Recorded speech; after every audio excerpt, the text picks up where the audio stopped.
आप देख रहे हैं रियल हॉरर स्टोरीज और मैं आपके साथ धीरेन्द्र चौहान। आज की घटना जो मैं आपको सुनाने जा रहा हूँ यह हमारे साथ एक भाई साहब ने शेयर की है। दोस्तों, मेरा नाम सुमन ठाकुर है और मैं असम का रहने वाला हूँ। मैं आपको एक बिल्कुल सच्ची घटना बताने जा रहा हूँ। दरअसल जो मेरा स्कूल है और मेरा घर है उसके बीच में एक चाय का बागान पड़ता है।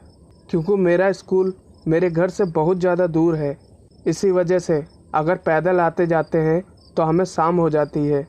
एक बार मेरे पेरेंट्स किसी ज़रूरी काम से बाहर गए हुए थे। उस चाय के बागान के सामने एक टूटी फूटी झोपड़ी थी जो कि बहुत पुरानी थी। लोगों का कहना था कि उसमें एक बुढ़िया रहती थी जिसकी भूख के कारण मौत हो गई थी और तब से उसकी आत्मा उस रास्ते से आने जाने वाले लोगों को दिखती है। अब मैं आपको बताता हूँ कि मेरे साथ क्या हुआ था। वो आखिरी दिन था जब मेरे मम्मी पापा घर लौटने वाले थे।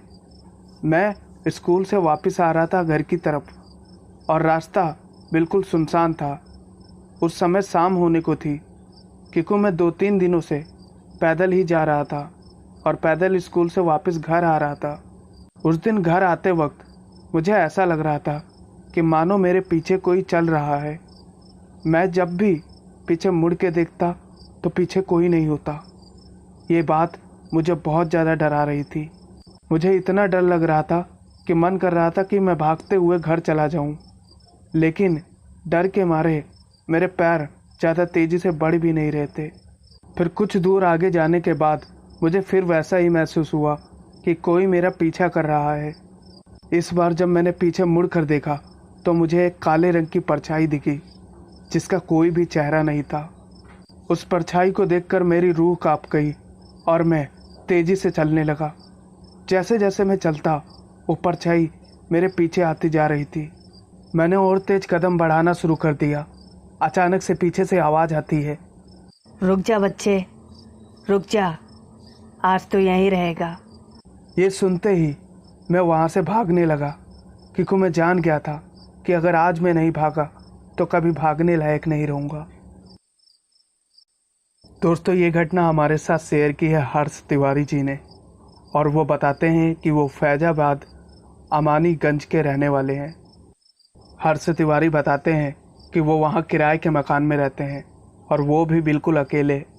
काम के सिलसिले में वो वहाँ पर गए थे और आज भी वो वहीं पर काम कर रहे हैं। उनकी फैमिली अलग रहती है। इनका कहना है कि एक रात वो अपने घर में लेटे हुए थे। रात के करीब 2 बज रहे थे।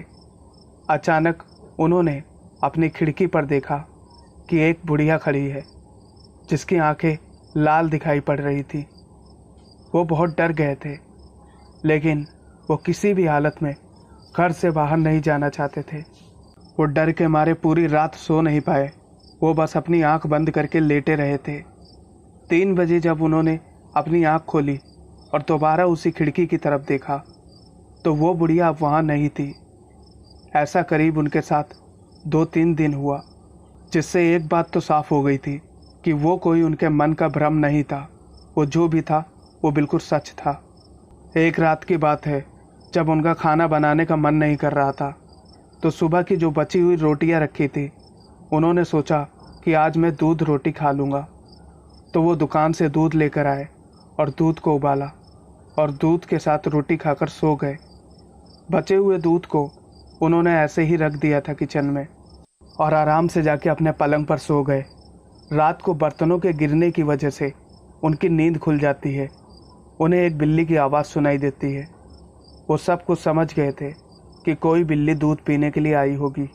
उन्होंने जैसे ही अपनी करवट बदली तो उनका चेहरा खिड़की की तरफ था और उन्होंने साफ साफ देखा कि वही बुढ़िया खिड़की के बाहर फिर से खड़ी है और उन्हें बस घूरे जा रही है।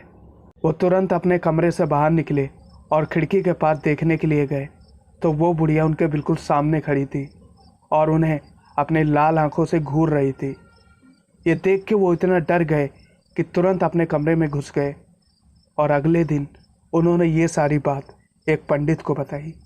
फिर उस पंडित ने उनको सलाह दी कि तुम एक थाली में एक साड़ी, लड्डू और सिंदूर, ये तीनों चीज़ रख के उसे खिड़की के बाहर रख देना। उसके बाद से तुम्हारे साथ ऐसा कुछ भी नहीं होगा, विश्वास करो मेरा। फिर मैंने वैसा ही किया और सच में उसके बाद से कोई भी इस तरह की घटना मेरे साथ नहीं घटी।